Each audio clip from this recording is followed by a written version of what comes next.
This is Sogo. While mining ore at night, he suddenly sees a flash of light across the sky. The beam then shoots straight down to where he are. After regaining consciousness, Sogo is surprised to find a beautiful and precious stone in his hand. He then happily runs home. When returning to town, Sogo speeds at full force but slows down when encountering the police, showing good judgment. He then rushes off and nearly collides with a little girl who just ran into the street. Luckily, his driving skills help him avoid her. He then returns home and informs his uncle Dahlman that he has just returned from mining. He then goes up to his room and begins to examine the stone, believing he has found what his mother has long hoped for. Suddenly, he sees some kind of hallucination. Uncle Dahlman calls Sogo and asks if he has brought back bread, which startles him into rushing out to get it for his uncle. Meanwhile, a government organization has detected unusual energy at the mountain ravine where Sogo went mining this morning, so they send a captain from the organization to lead troops there to investigate. The captain then receives orders and begins to prepare diving equipment for the troops to descend into the deep cave to investigate. At this time, Sogo has gone to buy bread for his uncle, and the shop owner asks him to send her greetings to his uncle. He then drives back, when suddenly the stone in his pocket unexpectedly unleashes some kind of power that blows him away and causes him to fall right where his friend Kaon is. She then urges him to get up and climb onto the bike, telling him to drive quickly. Sogo hears someone calling Kaon, but she still urges him to drive fast and even actively turns the throttle to ride away with him. But soon after, a young man named Roman chases after both of them in a car. He asks why Kaon won't try on the wedding dress and is running away. She says she doesn't like this arranged marriage set up by their parents. Roman argues that this is for the benefit of the two families, so emotions are not important in this relationship. She finds Roman's words ridiculous and asks Sogo if he agrees. Roman's younger brother Otto suddenly pops out and asks if Sogo is behind this. Kaon then actively turns the throttle, causing her and Sogo to speed ahead. Roman tries to demand Kaon return, but she refuses to listen, so Roman has to tell Otto to force Sogo to the side of the road. They then crash through a steam cloud and split in two different directions. Sogo and Kaon suddenly plunge straight along a pipe and then fall into a huge deep hole. Sogo and Kaon are then in the cave, and Kaon feels guilty for getting Sogo into trouble, but he doesn't want her to worry about it. They both then realize they have fallen quite deep. Kaon suddenly sees something running by and panics, running to hug Sogo, but then feels embarrassed and lets go. Meanwhile, Roman and Otto have also descended into the cave to look for the other two, but now they too are lost, not knowing where they are. Sogo is now trying to fix their vehicle. He thinks that if he can fix it, they can escape because there's the sound of running water, so there must be a way out. But Kaon thinks he's joking. Suddenly, the government organization detonates something in this cave, causing the entire cave to shake. The lake right in front of Sogo and Kaon suddenly lights up and the water is completely drained, revealing a pillar with a red glowing crystal inside. He and Kaon then run to the stone pillar. The stone in his pocket is suddenly drawn into the crystal. It then breaks the pillar and escapes. The crystal transforms into a girl and falls gently into Sogo's arms. He still doesn't understand what's happening when suddenly the robots of that organization arrive. They don't understand why there are miners here, but more importantly, they see that both are holding what they need to find, so they rush in, forcing Sogo and Kaon to run away. But both are cornered, and surprisingly, the girl Sogo is holding summons a mecha to confront the organization's robot. This mecha then repeatedly smashes the organization's robot and throws it away. The mecha then rushes in for a finishing blow. The captain on the other side sees this situation and realizes things seem to be very interesting. The mecha then advances towards Sogo when the captain suddenly brings a robot to confront it. The captain continuously fires at the mecha. Kaon wants Sogo to take the opportunity to leave, but the mecha suddenly breaks the captain's gun and chases after Sogo. The captain has fired a hook and pulled the mecha back. He doesn't understand why this mecha cares about the 3 children instead of him when his superiors ask why their target is moving. He checks the radar again and discovers that the real target is the girl Sogo is carrying. The mecha has broken the captain's steel wire and escaped, but he rushes to attack and pushes it away. The mecha crashes into a pillar, causing dust and smoke to spread everywhere. It then takes advantage of this chaos to grab the captain's leg and crush the camera so he can't move anymore. But the cave suddenly collapses, causing Sogo and Kaon to fall even deeper. Sogo then tries to reach for Kaon and the girl, and suddenly the mecha flies down to catch all 3 and helps them land safely. Sogo then meets Roman and Otto again. The 2 brothers have found a way out, so they will lead Sogo's group along. They then return to Uncle Damon's shop, and Sogo apologizes to his uncle for not bringing back bread. But the uncle tells them to sit down so he can make something for them to eat. Sogo then tells Roman about this mysterious girl, but the story of a girl falling out of a crystal sounds very hard to believe. However, this girl is involved with the military, so they should be careful, and if they want to turn her in, they need to think carefully. Uncle Damon then brings food to help them forget their troubles. Suddenly, the girl wakes up and pulls the plate of cakes a little closer using her psychic powers. Kaon asks the girl if she likes to eat and offers her a piece. The girl then becomes close to Kaon and begins to imitate her actions and words. Roman asks Sogo if there's any way to find more information about the girl, but to investigate, they at least need to know the girl's name. Perhaps now they should wait for the girl to tell them everything so they can have more information. For now, Kaon suggests letting the girl stay at Sogo's place, but Roman doesn't accept this, so Kaon proposes that she will stay here together and postpone the wedding with Roman. Roman will persuade his parents, and Uncle Damon has no problem with this, so the immediate plan will proceed as above. The 2 girls then go upstairs to take a bath. Sogo suddenly discovers a strange sphere in the middle of the house and doesn't know who dropped it. Meanwhile, the captain has returned to headquarters. He goes with a female colleague, and they both see a robot. According to the general, this is the latest generation of combat robot, and he wants the captain to pilot it. He agreed, but with one condition: he will have the right to choose soldiers for his team. At that time, Sogo was about to examine this stone to see what it was, but as soon as he started to cut it, the stone cried out in pain and burst open. It then turned into a snake and claimed it would protect the girl that his group had kidnapped. It tells him that the girl's name is Felia. It intends to transform to attack Sogo, but doesn't have enough power to transform. Kaon and Felia then run in. Because Felia refuses to dry her hair, she ran away, causing Kaon to chase after her. Felia then throws a towel at Sogo and only accepts letting him dry her hair. The stone snake doesn't accept Sogo touching Felia. Meanwhile, the captain has gone to a prison to meet a prisoner. As soon as the guard pulls up the prisoner's head, he spits a tooth into the guard's face and escapes from the chair. He clings to the ceiling, then lunges at the soldiers, causing them to fire wildly. And then, after dealing with all the police, the captain is behind him. But he turns out to be an acquaintance of this prisoner, and he's here to bring this criminal back to the team. The next morning, Kaon teaches Felia language, and according to the snake, Felia is happy with everything because she's seeing them for the first time. Uncle Damon then asks Felia to bring food to Sogo. She uses her power to bring the food to him, but the snake tells her not to abuse her power like that, causing her to lose focus and drop the entire plate of food. Sogo reflexively reaches out to catch it, unexpectedly releasing power that turns the snake into the mecha from before. And according to Felia, this snake's name is Mura. Mura then snatches Sogo's breakfast, making him angry and chase after it.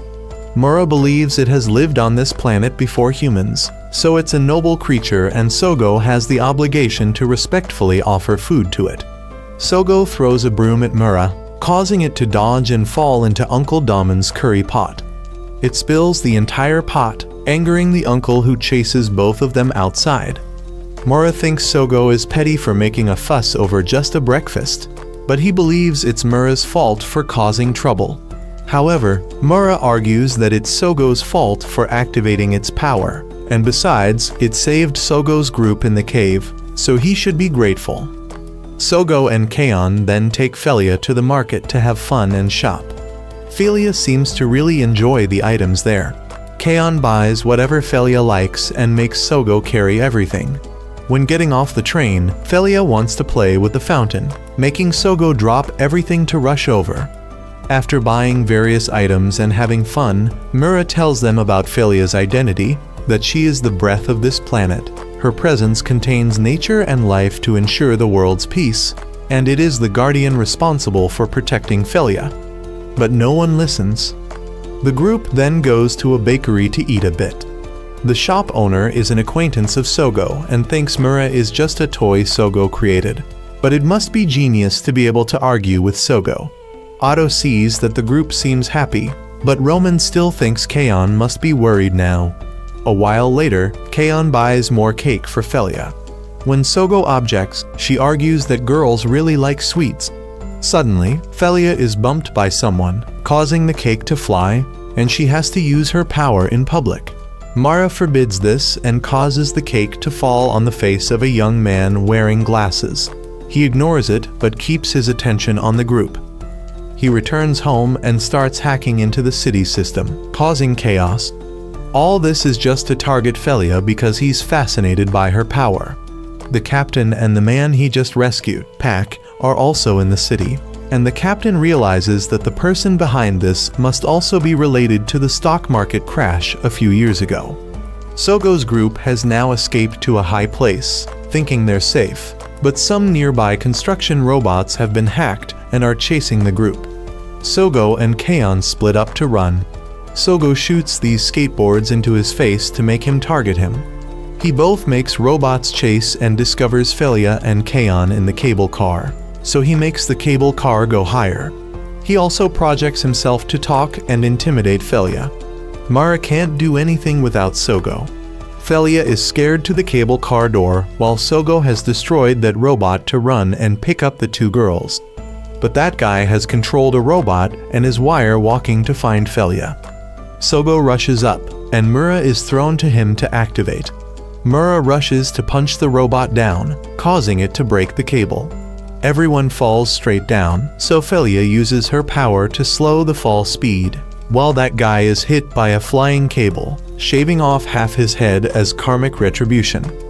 Sogo's group returns home that evening, while that guy is found by the captain.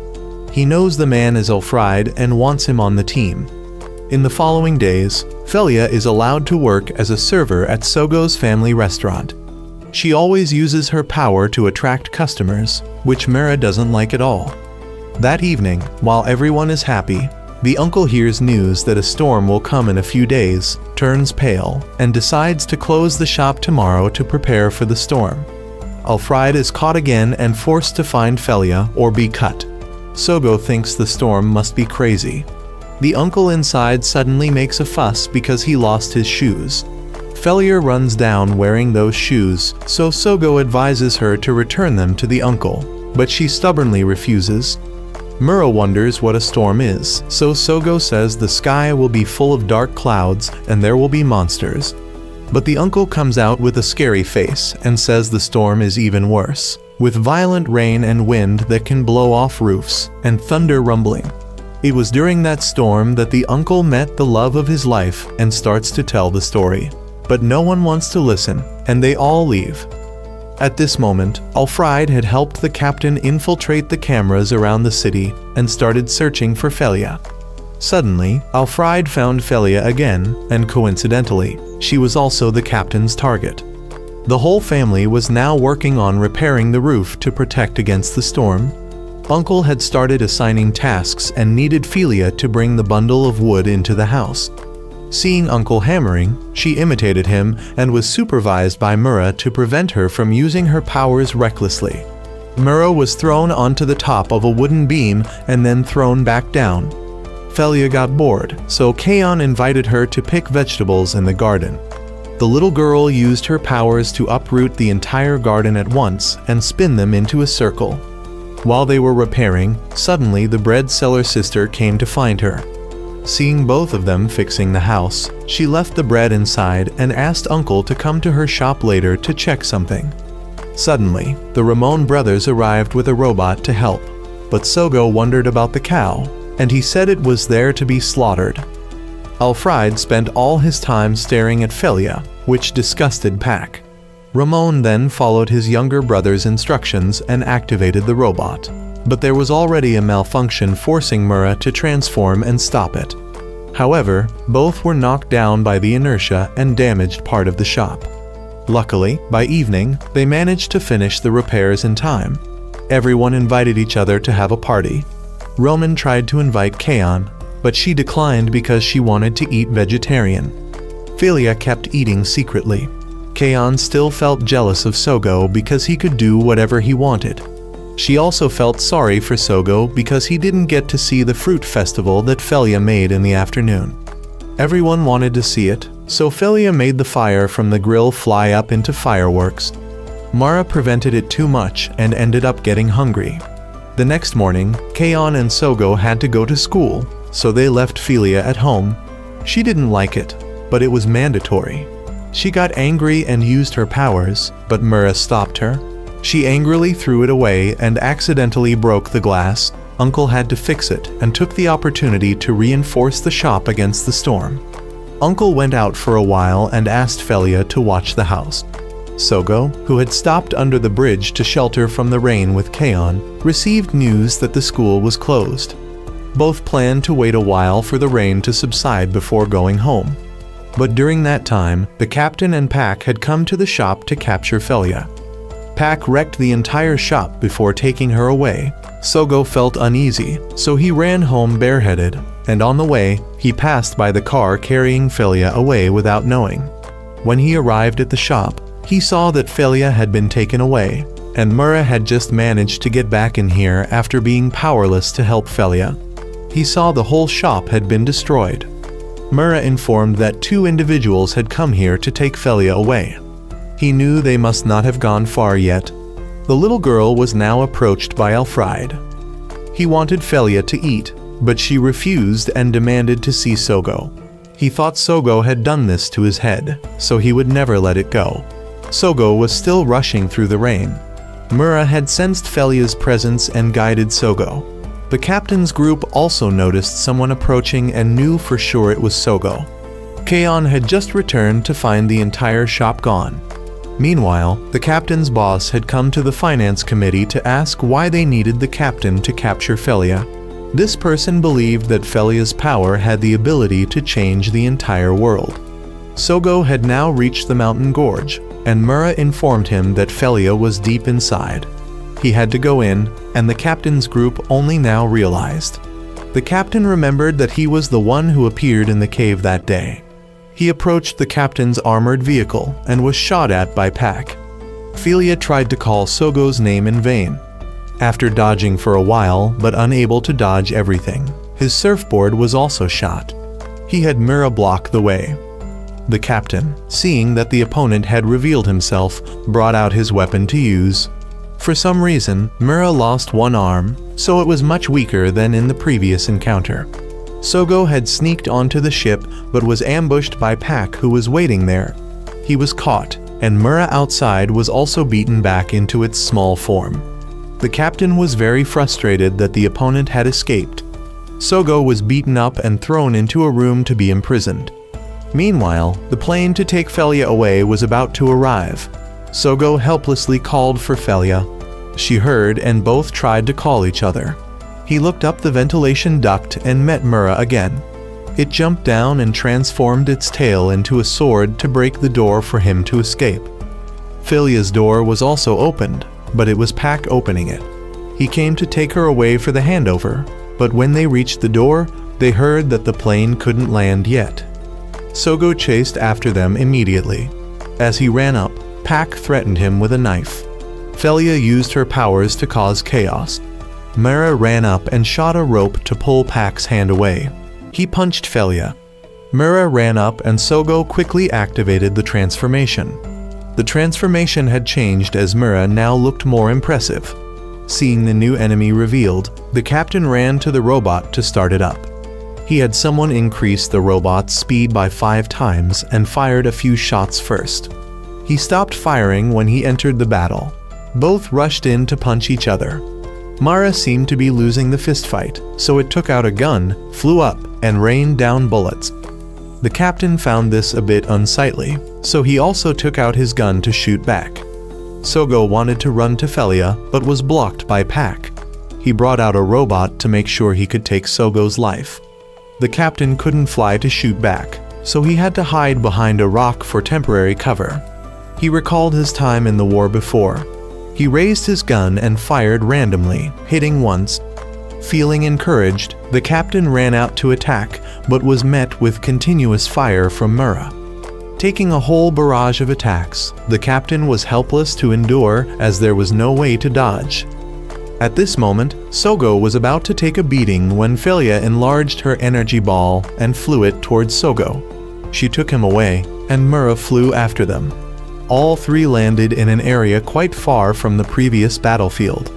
Felia realized she had used too much power and would surely be scolded by Mura, but Felia had grown bigger, her body no longer that of a little girl but of a young woman. When they returned, Felia told the group about how she and Mura had seen a shrine, and Sogo decided to go there to find information about Felia.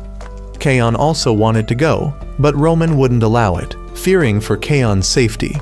But she wouldn't accept it because it was her life. To avoid arguing, Sogo had Mura tie them up with ropes and then set off with the 2 girls. On the way, Kaon suspected that just going there might turn Felia back to normal, but Mura wasn't sure yet. But according to it, the only type of water that could cure Felia was only found in that temple. Felia then felt hungry, so Sogo thought it was because her body had grown bigger that she got hungry faster. Sogo quite liked Felia like this, so Mura thought he was looking at its master with beastly eyes. As they were about to reach the village, they decided to stop and eat when they arrived. When they were near the village, all 3 saw a wedding, so they went ahead. Sogo's uncle had just gone to buy bread. Just as he was about to enter, he heard a strange sound, so he left the bread seller outside. He went in to check and saw the Roman brothers tied up there. He informed that Sogo's group had tied them up and gone to the shrine.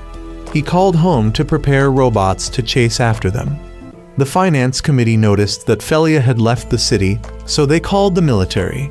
They immediately identified the point where Felia would stop and sent people to capture her.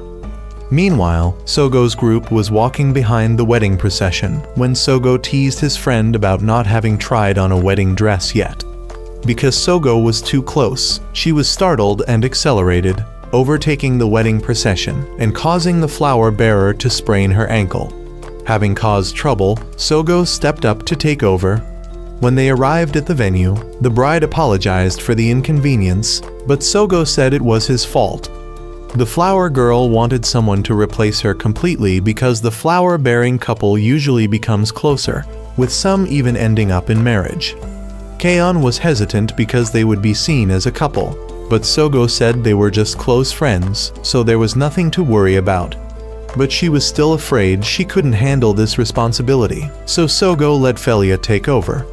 Kaon also disagreed because it was a wedding ceremony, and she was afraid Felia would mess it up. But they said they would guide her, so she should relax. Meanwhile, the soldiers were nearly there and determined not to let the captain steal the credit. But he was also on his way to claim it because he wanted to know the real reason why the old man at the finance committee desired Felia so much. Kaon had been sitting alone feeling sorry for herself. Sogo came to talk to her, and she thought he must like Felia more than her and walked away. She also didn't understand what was happening to herself. Felia had changed her outfit and wanted to know what love was like. The bride taught her a few things about love. Suddenly, people from the administrative department came to capture Felia. They wanted everyone to cooperate so no one would get hurt. They charged straight into Felia's location, but Kaon used a fire extinguisher to obscure their vision and help Felia escape.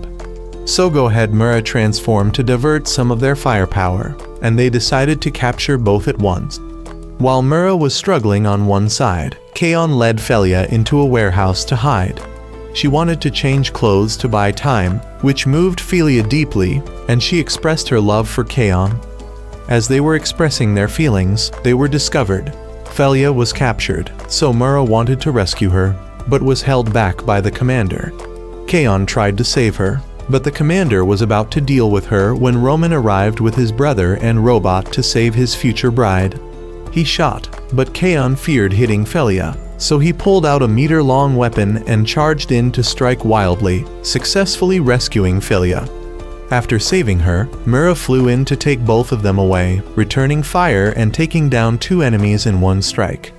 Mura's long-range attack caught the commander off guard, forcing him to retreat to avoid excessive losses. The group successfully defended against the attack, allowing the wedding to continue. The captain, hearing of the advance team's failure, temporarily held off on further action. The group then set out on their journey. They had been traveling for a while, and Kaon didn't know when they would arrive. Sogo was driving at this point, and according to Mura, the temple they were looking for was just beyond the next mountain. Roman wanted to go faster, but it was his car, and he knew its engine capabilities. Not to mention they were towing a large metal object, making it impossible to go any faster. Kaon asked why they both came, and Roman said he came to save his bride because his feelings were very deep. Suddenly, Mura was hit by some black objects on the head and fell off, causing Sogo to swerve unexpectedly. The inertia from the robot dragged them a bit further, but Mura realized they were very close to the temple. When they stopped to rest, Roman felt thirsty and asked Otto to get water, but suddenly received a call from the bread seller. She was constantly inserting money because the machine was eating it like water. She wanted to talk to Sogo, so he handed the phone to him and went back to drink water. But the water bottle had disappeared and Mara had drunk it all. Roman was very angry, but Felia accidentally found a water source, so they all rushed to drink eagerly. Roman pushed his way into the middle of the group to drink. While looking at everyone, Felia suddenly saw a butterfly, and then some strange images appeared in her mind, but when Sogo asked, she said it was nothing. Meanwhile, Uncle Daman remembered his time in the military. The captain was wounded and surrounded by enemies at that time. Despite trying to fight back, the enemies were still too numerous. He had to throw a grenade to clear a path and advance in just to save the captain. Both felt reassured because they had each other's support, and both believed that as long as they went together, they would see many interesting things. Both were thinking about that day now, but at this moment, the captain received a message from his spy. The message was a guide about the path he should take. Pak wasn't sure if this path was trustworthy, but the captain trusted his spy, so Pak had to set out according to his wishes. Meanwhile, Sogo's group suddenly had an engine failure in the middle of the road. It was getting dark, so the group decided to rest there. After lighting a campfire, Roman suddenly brought back a bunch of mushrooms and wanted to show off his cooking skills. But after finishing, he tasted it and laughed like a madman, so Sogo had to check and was shocked to find they were all poisonous mushrooms. The captain's superior had come to the council to ask for their opinion on the professor at the finance department who was gradually taking actions beyond his authority. Sogo was repairing the car when Felia came to talk to him. He noticed she seemed to have trouble sleeping. He knew she was anxious, and he was feeling the same way. He was very worried that worse things might happen in the future, but he realized he wasn't alone and had everyone by his side to help. He promised Felia that things would work out, and that he and everyone would protect her. Suddenly, Roman sleepwalked and woke up, so Sogo finished the repairs to go to sleep with Felia. Felia thanked Sogo for his words of encouragement and decided to trust in everyone. But Felia saw a glowing butterfly and followed it. Sogo also went to check, but unfortunately, Pak had brought a robot there to deal with them. Sogo had to call Mura to fight in his place and help Felia escape. Because they were fighting in narrow terrain and Pak was using a gun, Mura was at a disadvantage as it couldn't fly here and could only use its wings as a shield. Kaon woke Roman up because something had happened. Just as Pak thought he was about to win, Mura suddenly broke free and rushed to punch him repeatedly in the face. But right after that, Mura was intercepted by the captain and kicked away. The captain ordered Pac to go find the other two and leave Mura to him. Mura wanted to chase after them, but the captain wanted it to defeat him first. This time, the captain was equipped with a drill as a weapon. Because the captain knew Mura's fighting style well, Mura could hardly fight back and was only being pushed back. Pac had now chased and found the location where Felia and Sogo were hiding. But just as he cornered them both, Roman and his two friends drove the robot to the rescue and opened fire on Pac. Roman was ready to fight back even though his technology was clearly weaker, with the goal of helping Sogo and Felia escape. Meanwhile, Mura had knocked away the captain's drill, but he accepted the challenge and wanted to see how Mura would fight. After a while of shooting, Roman had irritated Pac, who then drew his knife for close combat. Sogo had run to the river when Alfred drove a robot to find them. He had always only wanted to capture Felia. At this point, Mura had been defeated by the captain, who asked if it hated him or hated its own powerlessness. Sogo and Felia were now cornered, but suddenly Roman's robot flew in, causing both Sogo and Felia to fall into the water. Realizing the situation, Mura freed itself and flew down after them. The captain called Alfred, who was going crazy, so he knew he couldn't count on this useless person. Meanwhile, the assistant had come to inform the professor about the council wanting to summon him based on the opinion of the captain's superior. The bread seller had been chatting with Uncle Dahlman and revealed that Sogo's mother was the first to praise his coffee-making talent.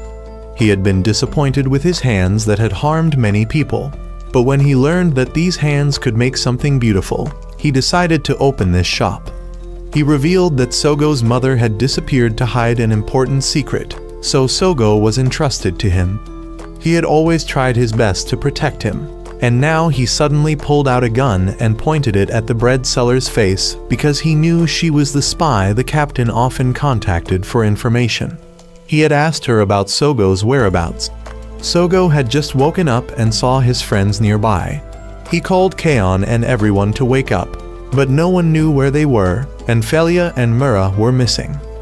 The group then ran to search for Felia and Mura. Suddenly, the group saw Felia in the middle of the lake, playing happily with a group of butterflies. She didn't know where this place was. Felia then saw Mura nearby and picked it up to transfer power into it. Suddenly, she was enveloped by a beam of light. That light then turned into a bright circle in the sky. Mura informed that Felia's power was gradually overloading and about to overflow.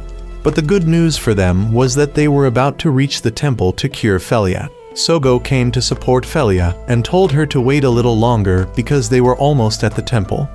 However, now they needed to find a way to get there. They didn't know which way to go, so Roman suggested going by river. Otto informed that this robot couldn't float on water, so their only option was to make a raft to follow the river. They all started making a raft to get to the temple. Otto and Roman then went to find wood and brought it back. When they had enough wood, Kaon and Felia suddenly brought some mushrooms and tried to make Mura eat them, but it hated mushrooms so much that it ran away. While running away, Mura accidentally smelled a fragrance, and when it followed the smell, it saw a pot of curry. The whole group came to see and found that this curry smell was very familiar.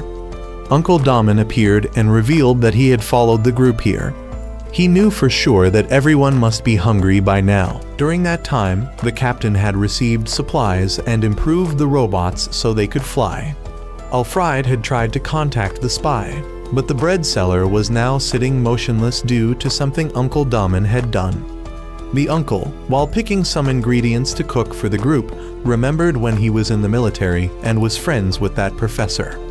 The professor wanted the uncle to protect Sogo's mother because she had discovered a hypothesis about a powerful energy that could help change the world.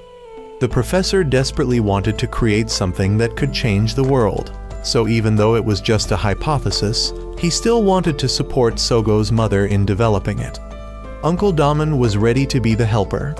Both of them approached Sogo's mother, and although she had to work while taking care of her child, she was still able to do the research well. Sogo's group had now completed the raft.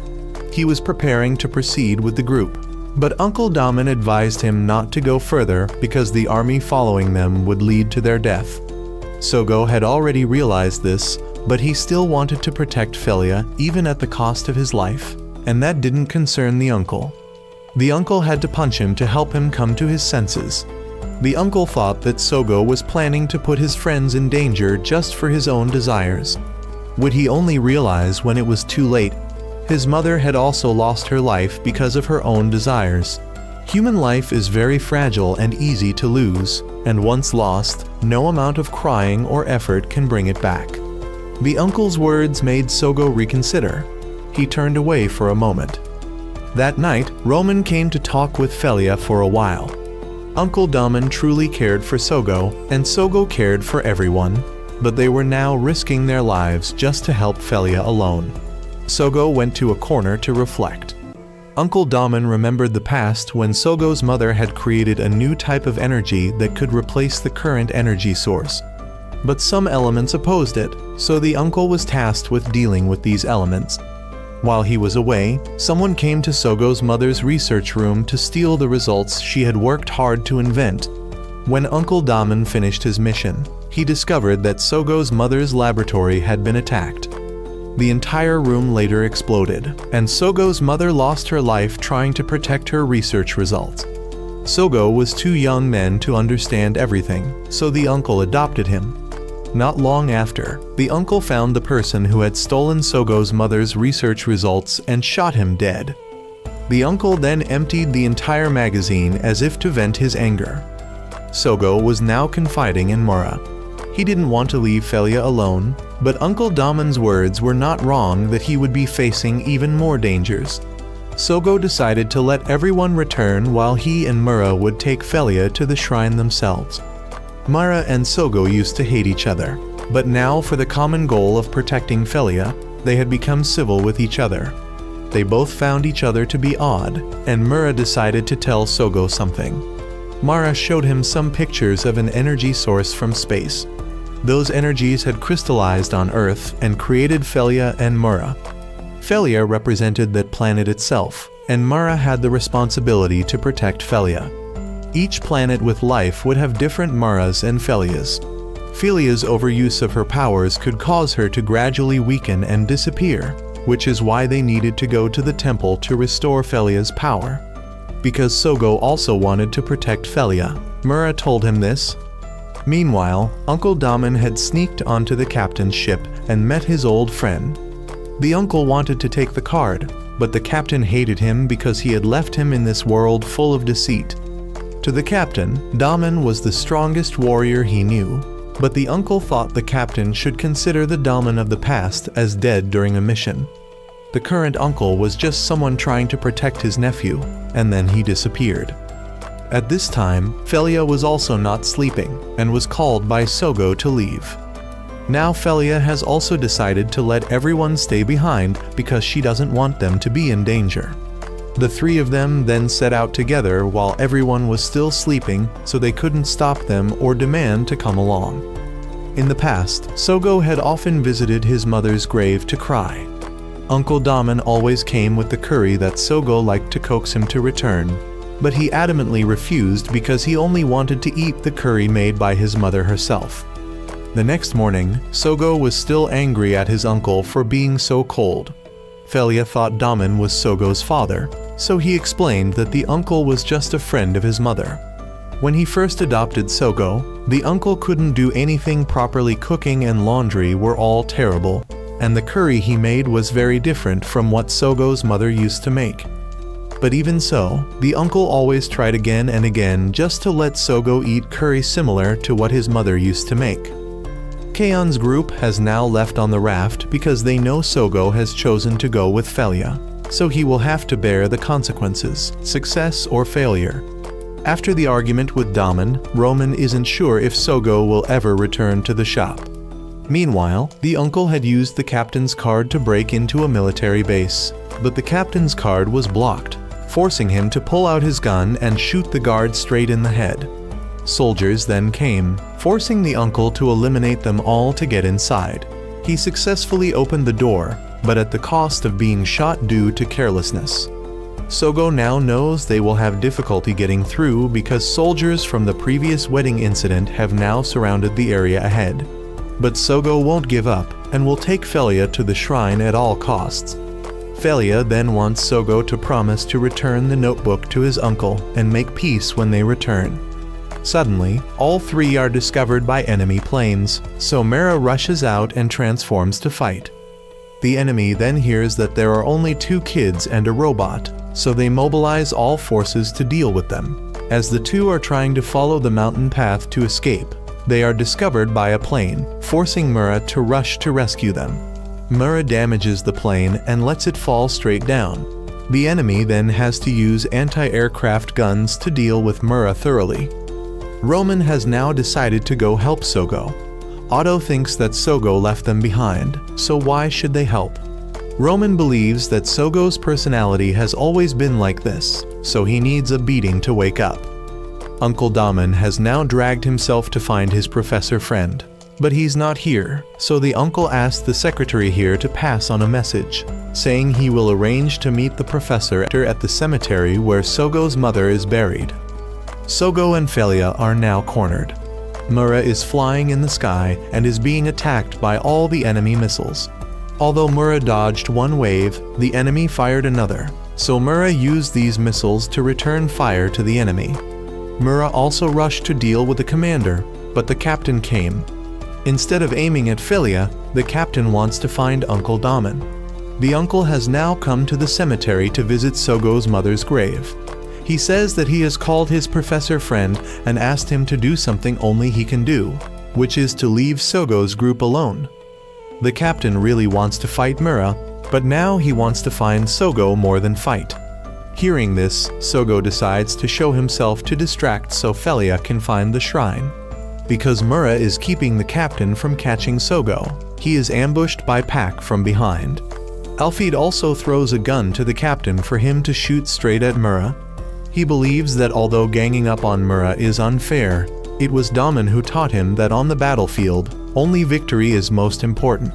Mera is helpless to resist, so the captain shoots him, causing severe damage. Pac has also caught Felia, so the captain gives Sogo a chance. Hand over Uncle Daman, and he will let them both go. The captain reveals that Daman was his teacher, and is currently trying to infiltrate the administrative bureau.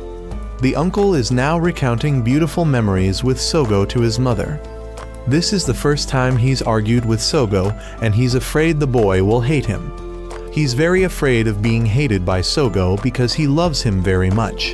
The captain believes that Daman used to be a cold, sharp blade, but Sogo has worn him down. Sogo thinks that Uncle Daman is just being kinder than before, which angers the captain and makes him fire his gun. But his friends arrived just in time to save him. Roman had thrown some smoke bombs to obscure vision, while Alfred panicked when he couldn't see Felia anywhere, thrashing about, which caused Felia to be dropped and rescued by Kaon driving a car.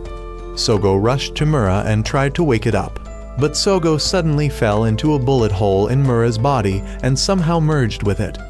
The captain decided to have a final showdown with Mera, but Mera's speed increased dramatically and it gained additional weapons, making it hard for the captain to keep up.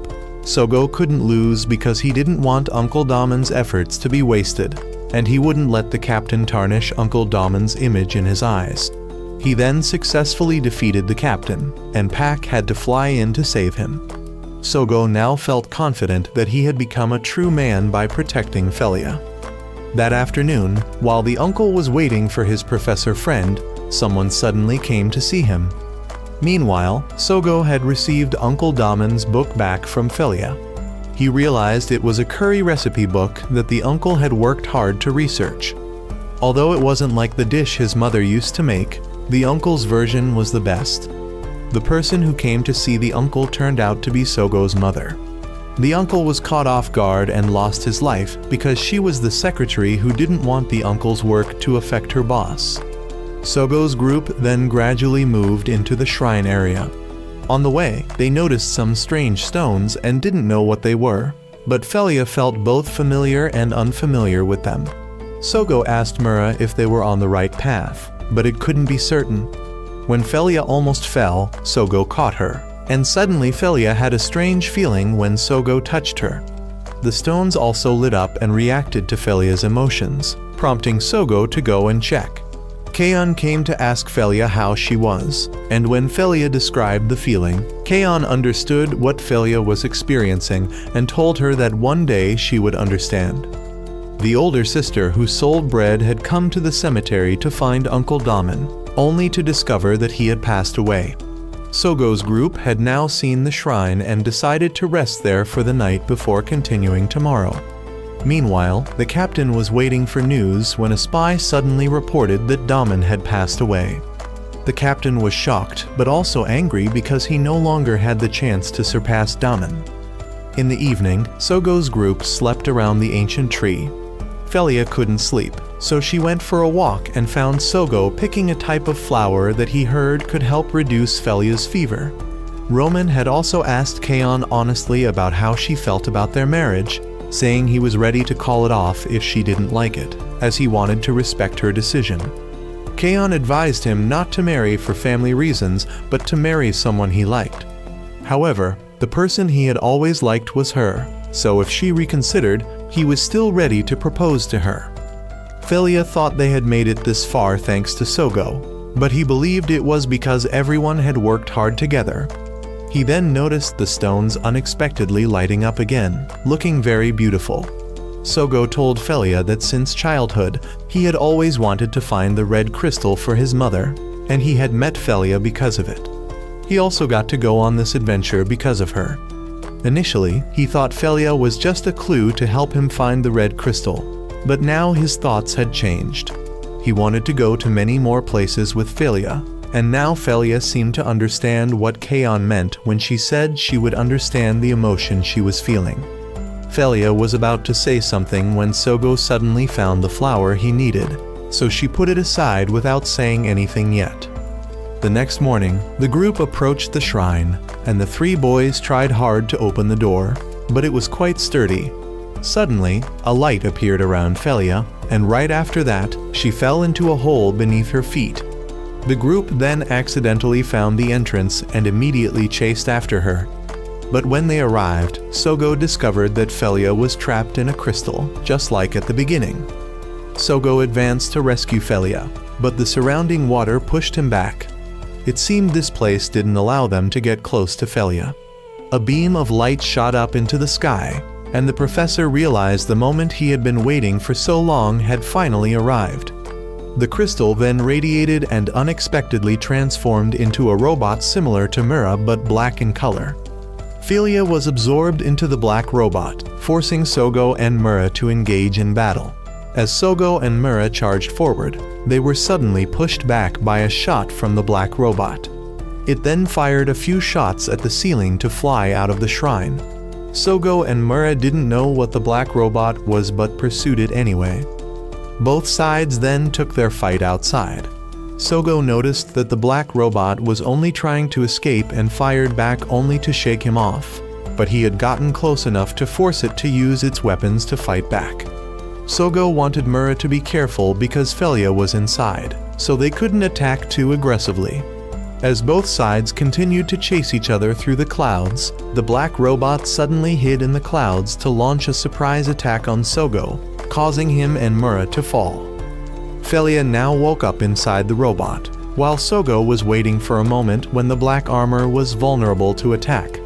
Just as he saw an opportunity, he and Mura charged forward. However, his plan failed, and he was stabbed by the black armor. Mura was damaged and was about to affect Sogo as well. The black armor didn't understand why Felia cared so much about humans. She and the black robot then made a deal that she would do as it said as long as it spared Sogo. The robot then allowed Sogo to see Felia one more time. She asked Sogo not to follow her anymore, telling him directly to stop looking for her and leave her alone, then left with the armor. Sogo then fell helplessly, and his friends came running to find him. He wanted to know what the armor was, but Mura had no answer for him. Suddenly, the older sister who sold bread called to inform them of Uncle Daman's death. Sogo blamed himself for not being able to do anything, and thought he should have listened to his uncle from the beginning. If he hadn't foolishly followed his own ideas, his uncle wouldn't have had to die. Roman wanted to punch him, but Kaon slapped Sogo instead. She said she was very annoyed to see her childhood friend, whom she liked now, becoming someone who only ran away from reality. The person she liked before was someone who believed in justice and never abandoned friends. She said directly that she would go to rescue Felia regardless of whether he followed or not. Kaon had once again ignited Sogo's will, and he agreed to go along. The group then set out together, and Sogo believed he would rescue Felia once more. Felia now faced the professor, who was also the person Uncle Daman wanted to meet before he died but couldn't. He found her miraculous, being essentially a stone but having emotions like a human. Felia tried to ask him where this place was and why she was brought here, but he only said that the whole world needed her power. He felt sorry that he would have to destroy her cute appearance. Sogo's group was now on their way to find Felia. Soldiers and planes blocking their way were shot down by Mura. Sogo and Mura then found Felia's location. Mura noticed that Felia was still okay but seemed quite scared. Sogo momentarily lost focus and nearly got shot, but as he dodged the bullet, Roman fired from below to support Sogo. Roman wanted him to focus because there were still many enemies. Roman then noticed a barrier around the area where Felia was held captive. Indeed, the Economics Bureau had captured Felia, and Otto wondered what they wanted from her. The shield was quite thick, so they needed to find a way to penetrate it. Sogo then shot down an enemy plane, and it fell straight into the shield, exploding and creating a hole in it.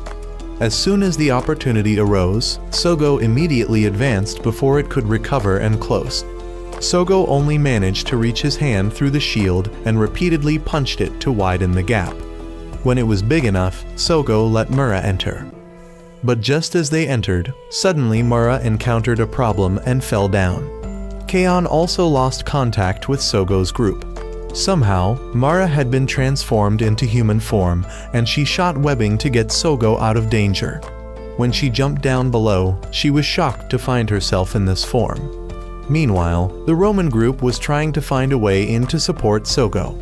Otto found the power source of the shield and decided to go there to destroy it in order to get inside. Sogo didn't understand why Mura had been transformed into this shape, but Mara thought that this barrier might have changed her transformation structure. Felia had already been taken away for experiments. The professor had pumped a type of liquid into the machine holding Felia, and was impressed that she could cry like a human. The Roman group had now reached the location of the shield's source, while Sogo didn't know how to get past the soldiers when he was helped by the sister who sells bread. She believed that what she was doing was fulfilling Uncle Daman's wish. She thought Felia was being held on the top floor, so they both ran off. She thought this was the least she could do to help Sogo. The professor now wanted to turn Felia back into a mineral member as she was originally. He believed she had been contaminated by human emotions and needed to be purified. He believed that only when she was completely purified would she become something that could help make this world more prosperous. Sogo and Mura were now surrounded again, but this time the captain and pack came to help. They no longer wanted to be the Economic Bureau's hunting dogs, so they rebelled. However, the captain believed he wasn't helping Sogo, but was looking for the person who killed Uncle Daman to take revenge. Both of them took the opportunity to leave while the captain dealt with the enemies blocking the way. The Roman group was also causing chaos out there. There were quite a lot of enemies guarding the source of the shield, but Roman thought this was nothing compared to what they had been through. Meanwhile, the professor believed that once she completely crystallized into a crystal, this world would no longer have conflicts and wars. The Earth would become a prosperous and equal country. Sogo and Mura accidentally triggered a trap and fell off the floor. At that time, Felia had completed half of the process of turning into a crystal. He then noticed Sogo was here and knew he was the son of his late friend, so he asked the secretary not to harm Sogo, but to bring him here. But the secretary slowly approached and then stabbed the professor to death. However, Sogo and Mura were still brought up here. She had long been aiming for the stone that Felia created. She intended to kill Sogo so Felia would have no hope left and would turn into the purest stone. With just Felia, she would be able to create a real paradise. Mura rushed to attack and argued that the earth was already beautiful enough without Felia. But she didn't want to help make this earth better at all.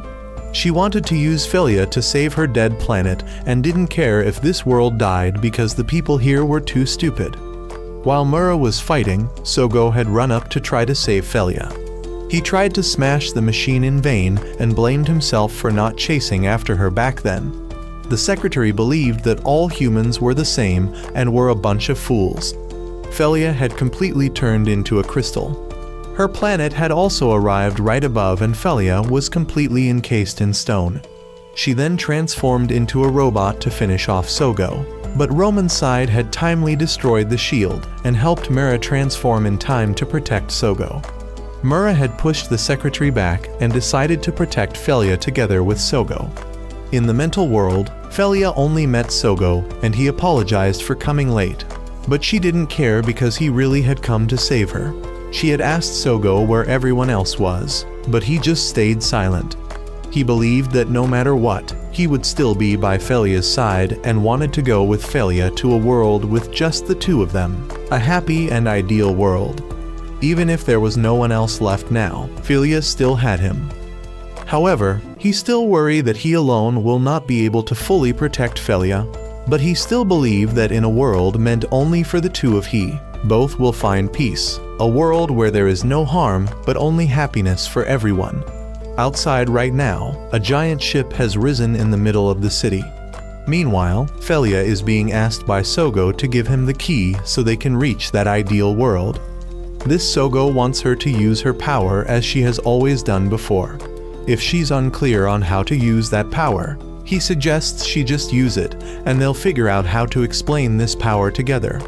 But when she sees this attitude from Sogo, she realizes this isn't the Sogo she knows. That Sogo starts turning into a monster, but right after that, a punch lands and the voice of the real Sogo reaches Felia's ears. Outside, the real Sogo and Mura have pinned down the black robot and stabbed it to pull Felia out. She resists and causes the crystal to fall and shatter. Felia escapes from the crystal. Mura then proceeds to destroy the black robot completely, turning it into a bug. Sogo quickly runs to Felia. Felia is happy to meet the real Sogo she wanted. Suddenly, the mark on Sogo's hand appears, and she realizes that he is the one she needs because all of Felia's power is in the mark on his hand. Sogo is then swept away by the shards of the crystal and trapped inside it. The bug flies up and merges with the crystal containing Sogo. She thinks that Felia is now nothing more than an empty shell and takes Sogo away.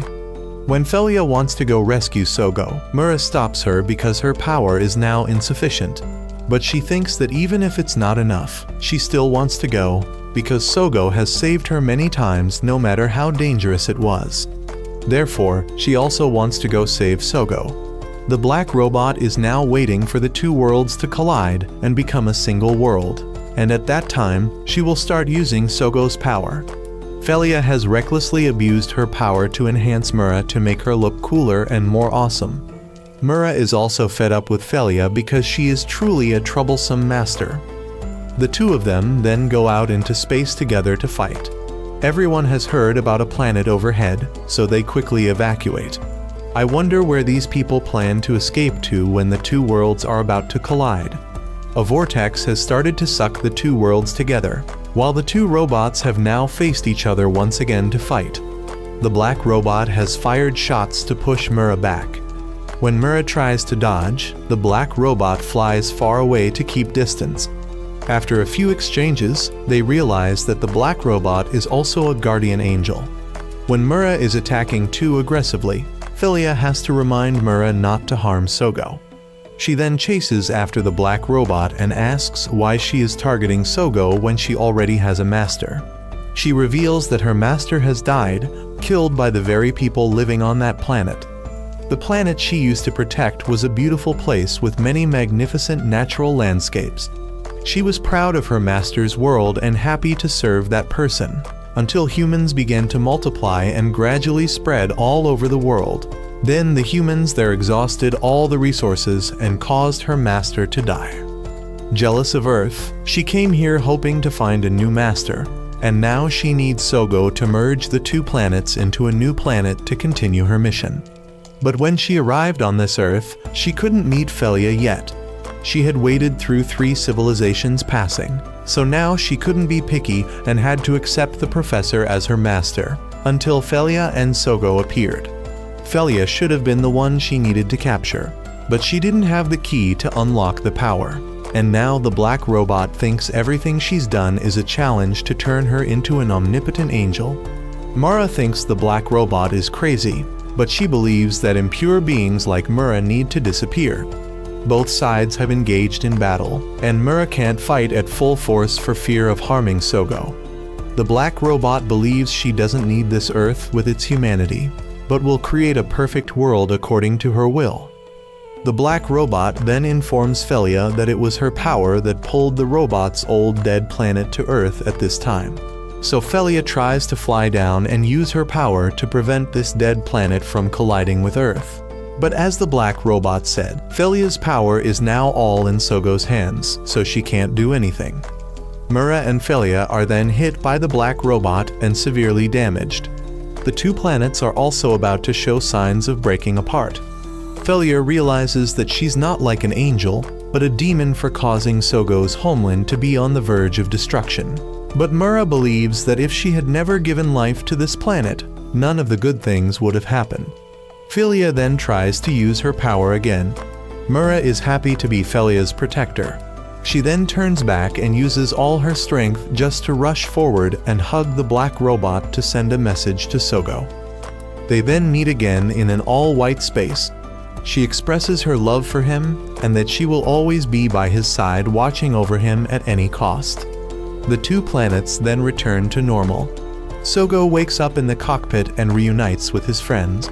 In his hand is a red crystal that helps him remember Felia, and the movie ends here. But not quite. In the epilogue, we see that Kaon and Roman have settled down together and have 2 children. The Colonel has taken over the cafe left by Uncle Daman. Fried has become a successful businessman. Otto has become an astronaut. As for Sogo, he has become a professor and geologist, and the memory of Felia always remains in Sogo's mind. This is where the movie truly ends.